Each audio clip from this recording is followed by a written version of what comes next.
Hello and welcome to another episode of the Classical Republican. Today we are discussing the Septinsular Republic, and this is a very obscure piece of history, very obscure piece of classical republicanism. But after Venice was conquered by Napoleon in 1797, these islands, which had been part of the Venetian Republic, Stato di Mar, or overseas territories, for centuries, became a kind of successor state to Venice. The Septinsular Republic did not last long, but it had a positive impact on a future independent Greece. So let me, oh wait, I need to share my screen.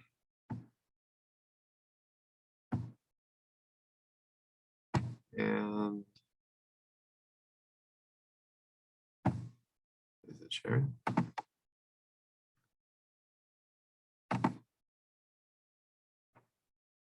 There we go.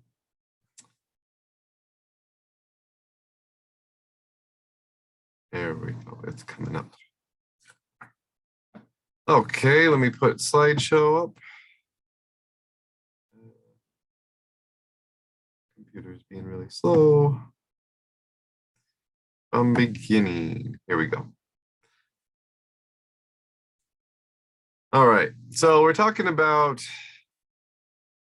these islands, right, on the coast of mainland Greece today. So this is Corfu today, these yellow islands here.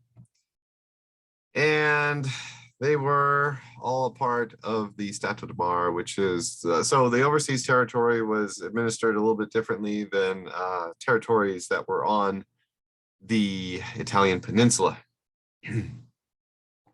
Corfu, focus on that, it was the capital island, was part of Venice from 1401 to 1797.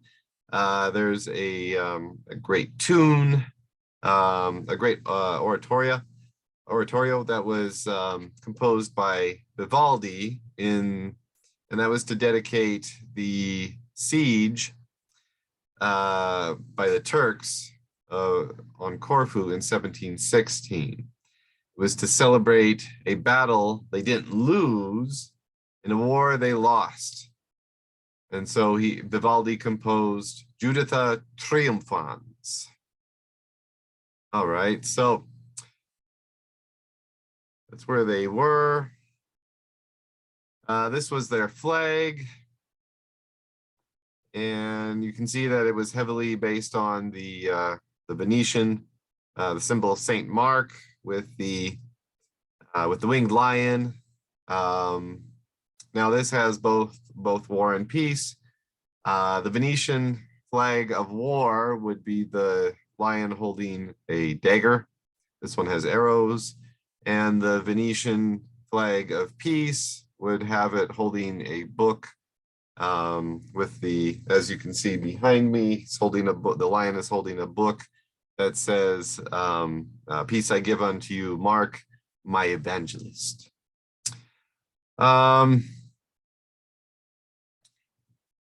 So there were a few ways that they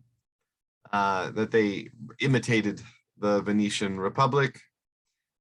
This is Corfu today, and you can find a lot of examples of Venetian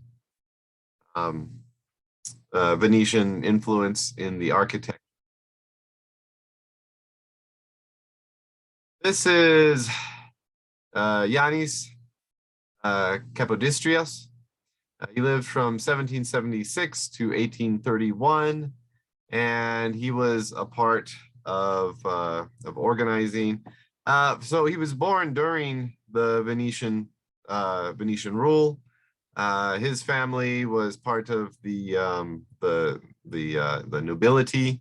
There were three classes under Venetian rule, and he was part of the top class in the Libro de Oro. He was part of Corfu nobility. He served in the Septinsular Republic's government and went on to become a leader of independent Greece. So here's their how their government was structured. You had a Senate, and the Senate, here are the various islands and the representatives they had. So this was basically based on population, and you had a total of 14 in the Senate. And that was their main lawmaking body. Then you had the president of the Senate. He was the head of state, kind of like their Doge. You had a council of 40, elected by the 3 largest islands. So there's some limitations there. And it dealt with justice, selecting magistrates, and advised on legislation. Then you had the great councils of the islands. Each island had their own great council, and that's how they elected their senators and the members of the Council of 40. I am guessing that these great councils also elected the local administrators, the local administrative council of 6 on each island. They were in charge of ratifying the laws and carrying out the laws that were created by the Senate. But I don't know that for sure. I couldn't really find any information on where the local administrative councils came from. So this was their government, and you can see there are a little more hierarchical than Venice, but there are some checks and balances. You have you have the Senate, which is the main legislative body, but then you have the Council of 40, which also gets a say, and they're elected variously. And so yeah, this was a successor state to the Venetian, to the old Republic of Venice. So it soon fell apart due to imperial ambitions of Russia and the Ottoman Empire, but it did provide inspiration for an independent Greece. And so it can continue to provide, I hope it continues to provide inspiration to all who seek classical republicanism. So there you have it, Septinsular Republic. And if you have any thoughts or any knowledge on of the Septinsular Republic that is greater than mine, I would really appreciate it if you left some information in the comments. That would be way cool. So there you have it, the Septinsular Republic. Long live the Republic.